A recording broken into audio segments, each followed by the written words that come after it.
We're going to talk about how to design funds and manage them across multiple TD Ameritrade accounts. I'm going to assume that if you're watching this, you've already seen my video on how to use the TD Ameritrade API to communicate with Excel to trade and manage your accounts through Excel. This is an Access application, and it's going to use that same concept. However, you're going to be working with multiple accounts and working with a group of funds that you design and manage across multiple accounts. Start off by looking at these buttons on the right side. Here's your settings where you'll put your access token and your refresh token and your customer key, like we talked about in the Excel video. And if you need a refresher on that, you can go to watcollc.com and click on the link to watch my video on how to connect with the TD Ameritrade API. And it will tell you how to get these tokens so that you can make this software work. Once you put in your tokens, you will design your funds, or basically in this page, you just give them names. In this example, I have two funds, a simple S&P index fund and another one I call sample mixed fund. And again, these are just two names that I put in there. We're going to configure them in just a moment. We're going to click on Edit Trading Accounts. Here's where you'll enter all of your TD Ameritrade accounts that we're going to be working with. Here's the account name. You can name that whatever you want. The important part of this screen is your account number. You'll need to put in the correct account numbers. And again, these represent all linked accounts in my TD Ameritrade. You'll have a main account and then you'll link other accounts to it. And you'll be using your API key from your main account, which gives you access to all of these other linked accounts. You'll see with each of these accounts, I've assigned it one of my two funds, the S&P Index Fund or the Sample Mixed Fund. You don't have to worry about this other information. It will get filled in for you.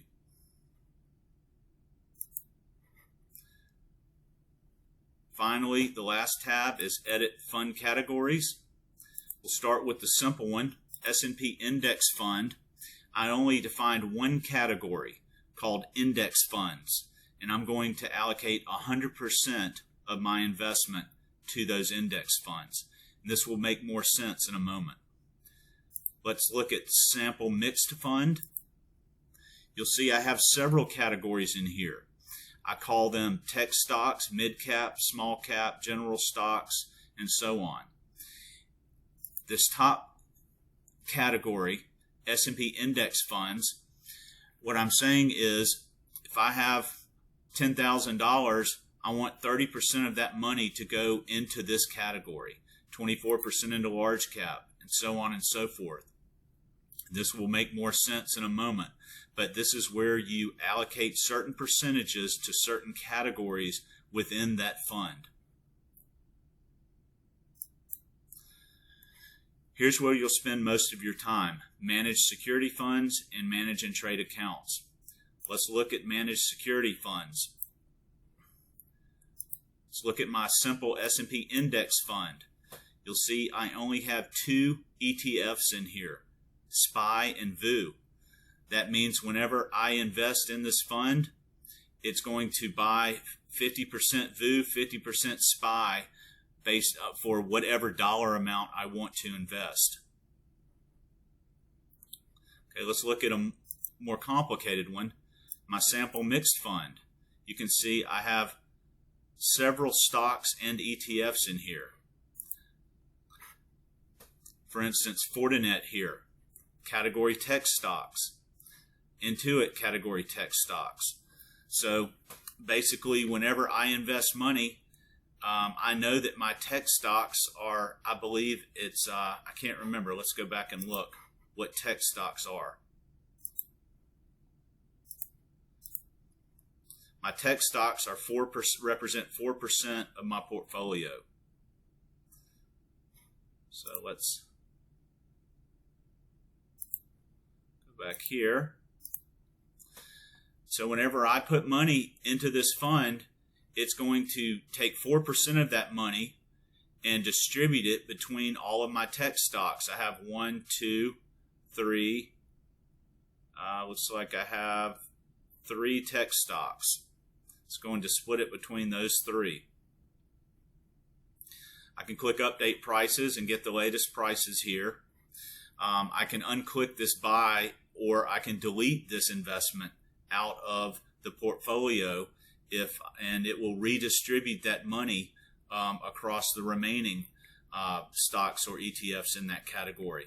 I can also add new stocks and ETFs and put them in a category, and it will sell a proportionate amount of the other investments in that category and purchase put newly allocated funds towards whatever new investment I'm putting in here.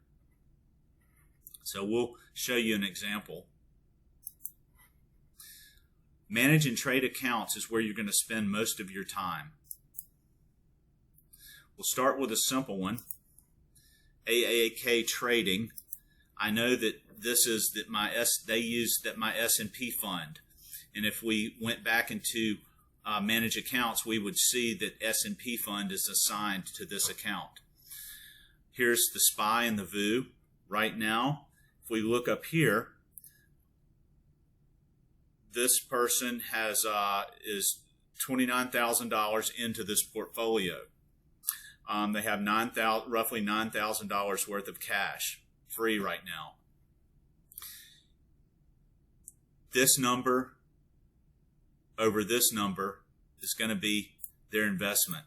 She's 76% invested into this fund right now. I usually look at this once a month, and first thing I'll do is look into how much they are invested in the fund. And it looks like I recently looked at this one, and I wanted to roll in a little less than 4% to get her up to 80% into this fund. So I changed this to 80. We'll go ahead and make it 85 now, just so you can see the numbers change. So what we're going to do is we're going to get her 85% invested. I'm going to click Build Adjustments.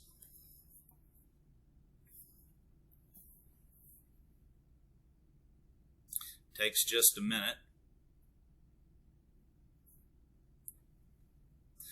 Right now it's reallocating. It says in order to get 85% in, we're going to spend roughly $3,000 worth of cash that she has available. And in order to balance out these two SPY and VOO investments, we need to buy 6 SPY and 3 VOO. And this is what ideally how much money should be invested in each of those to represent an 85% target level. Now the market's really down right now, so you can see I'm not doing very well in these. But this is also going to base off of cost, not off of value.